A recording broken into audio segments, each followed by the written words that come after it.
Hello everyone, this is Dr. Anubhuti.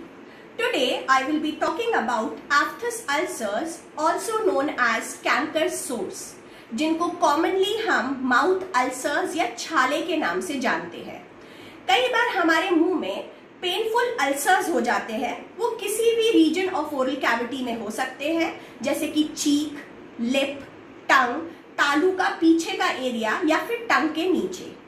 ये contagious condition नहीं होती है। ये किन किन को हो सकते हैं? ये किसी भी उम्र के लोगों को, मेल को, फीमेल को हो सकते हैं, लेकिन ज्यादातर बच्चों में, यंगस्टर्स में और फीमेल्स में कॉमनली मिलते हैं। अगर हम इनके कॉजेस पे आ जाए, क्या कारण है जिनकी वजह से अल्सर्स होते हैं? कुछ बहुत ही छोटे कारण भी होते हैं। कई बार सिर्फ हमारी जो ब्रशिंग टेक्निक होती है वो अच्छी नहीं होती है, उसकी वजह से कहीं ब्रिसल्स टच हो जाते हैं, उससे अल्सर्स हो सकते हैं। कई बार हम अपने टूथब्रश को एवरी 3 मंथ्स हमको रिप्लेस करना चाहिए, हमने नहीं किया होता है, वो बहुत लॉन्ग टर्म यूज से उसके ब्रिसल्स हार्ड हो जाते हैं, वो एक रीजन हो सकता है। कई बार एक्सीडेंटल इंजरी, कोई गिर जाता है, कहीं टकरा जाता है, उस वजह से अल्सर्स हो सकते हैं।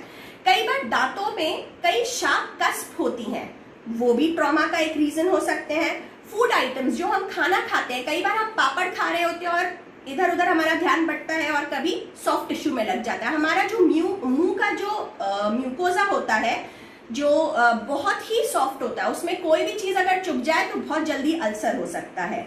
और अगर हम देखें तो हमारे टूथपेस्ट जो होते हैं उसमें सोडियम लॉरियल सल्फेट नाम से एक केमिकल होता है, उसकी वजह से भी हो सकते हैं अल्सर्स।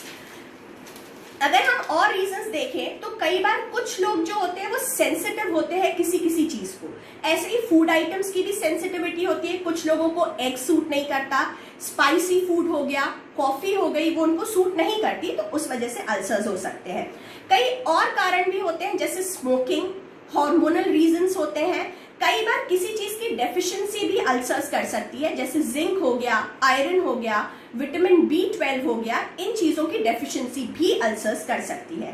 कई बार जेनेटिक रीजंस भी होते हैं। कई बार आप देखेंगे कि फैमिली में सभी को ये बार बार रिकरेंट अल्सर्स होते रहते हैं, तो ये जेनेटिक रीजन होता है। कई बार इम्यूनो डेफिशिएंट कंडीशंस होती हैं, जैसे HIV, इसमें भी अल्सर्स हो सकते हैं।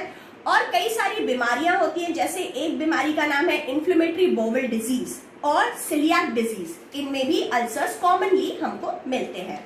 अब मैं अगर आपको बताऊं तो ये कितने टाइप के होते हैं? ये 3 टाइप के होते हैं, जैसे माइनर, मेजर और हर्पेटिफॉर्म। जो माइनर अल्सर्स होते हैं वो बहुत छोटे होते हैं, 3 to 10 मिलीमीटर्स के होंगे। वो 1 से 2 वीक के टाइम में हील हो जाते हैं, और जब वो हील हो जाते हैं तो वहां पे स्कार या जो हम बोले कि दाग धब्बे वो नहीं छोड़ते। अब अगर हम मेजर अल्सर्स पे आ जाए तो थोड़े से बड़े होते हैं, मोर देन 10 मिलीमीटर्स होंगे। 1 से 2 वीक ले सकते हैं या मंथ भी ले सकते हैं, लेकिन जब वो हील होंगे तो वहां पे दाग धब्बे छोड़ देंगे।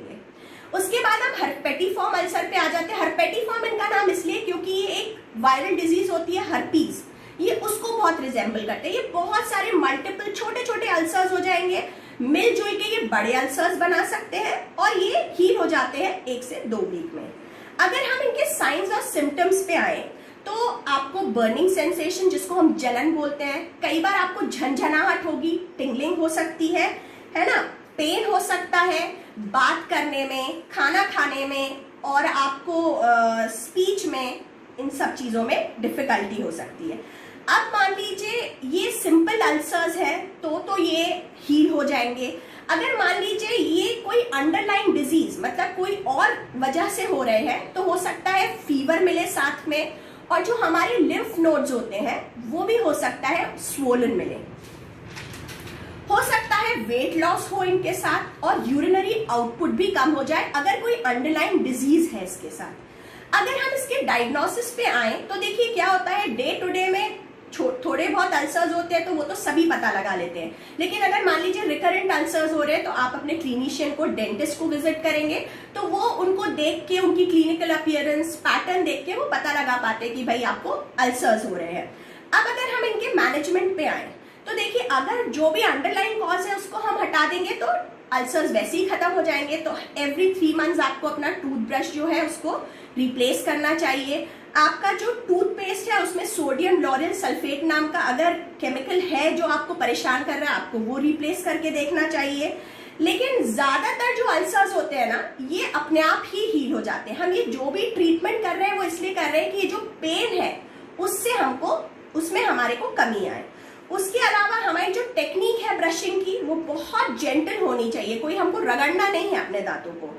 अब अगर कई पेशेंट्स होते हैं उनकी लिप बाइटिंग की, चीक बाइटिंग की आदत होती है, उसको आपको कम करने की कोशिश करना चाहिए। कई बार जो ओल्ड एजेड पेशेंट्स होते हैं उनके इल फिटिंग डेंचर्स होते हैं, रिमूवेबल पार्शियल डेंचर्स होते हैं, वो आपको दिखाना चाहिए डेंटिस्ट को अगर वो चुभ रहे हैं आपके। कई बार इल फिटिंग ब्रेसेस होते हैं, वो चुभ जाते हैं हमारे सॉफ्ट टिश्यू में, वो एक रीजन हो सकता है अल्सर का, तो आपको उसको ट्रीट कराना चाहिए। उसके अलावा जो भी इरेग्युलर कस्प है या रफ कोई फिलिंग है उसको भी हमको अपने डेंटिस्ट को एड्रेस करना चाहिए। अब हम आते हैं पेन पे। अब हम इसका पेन कैसे रिलीव करें? या तो कोई एंटीसेप्टिक, एनेस्थेटिक जेल हम वहां पे लगाएं। आप कुछ एनाल्जेसिक्स भी ले सकते हैं, जैसे पैरासिटामोल है, आइबुप्रोफेन है, लेकिन अपने क्लिनिशियन से पूछने के बाद।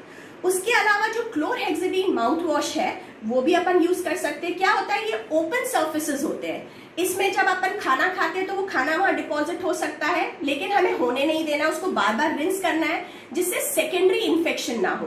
तो क्लोरहेक्सिडीन माउथ वॉश हम यूज कर सकते हैं, लेकिन बहुत लॉन्ग टर्म अगर हम क्लोरहेक्सिडीन माउथ वॉश यूज करेंगे तो हमारे जो दांत है वो स्टेन हो सकते हैं ब्राउन, तो वो अपन को नहीं करना है। उसके अलावा अपन कुछ बहुत सारे ऑइंटमेंट्स आते हैं, ऑनिग्रेट जेल के नाम से जेल्स आते हैं, तो आप म्यूकोपेन आता है, वो जेल्स उनमें बेंजोकेन होता है, वो क्या करता है फॉर टेम्पररी टाइम के लिए ना थोड़ा सा उसको नम कर देता है, सुन कर देता है, तो जो पेन की इंटेंसिटी है वो कम हो जाती है। वो जेल्स अपन यूज कर सकते हैं, स्प्रेज भी आ सकते हैं। हो सकता है अपन को न्यूट्रिशनल सप्लीमेंट्स लेना पड़े, विटामिन B12 लेना पड़े, फॉलिक एसिड लेना पड़े, जिंक लेना पड़े। अपन जो सॉल्ट वाटर होता है बहुत हल्का सा कुनकुना पानी में हल्का सा नमक डाल के अपन कुल्ला कर सकते हैं, तो भी इनकी हीलिंग जल्दी होती है।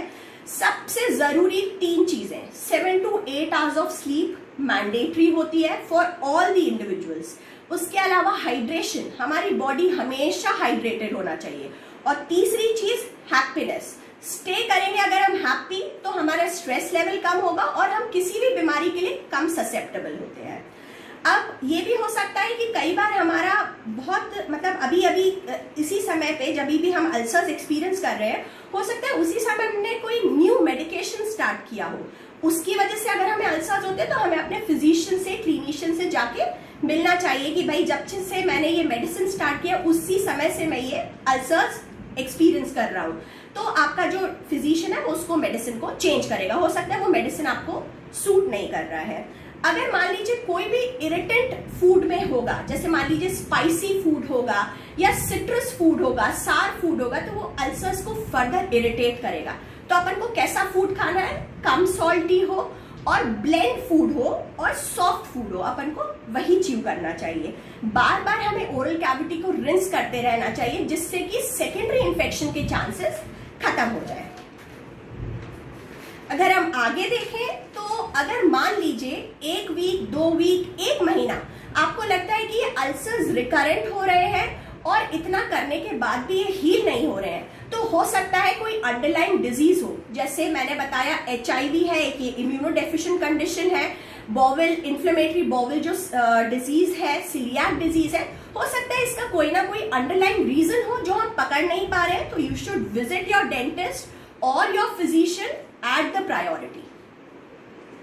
होप करती हूँ आपको मेरी ये दी गई इंफॉर्मेशन आपको कहीं ना कहीं हेल्प करेगी। Thank you.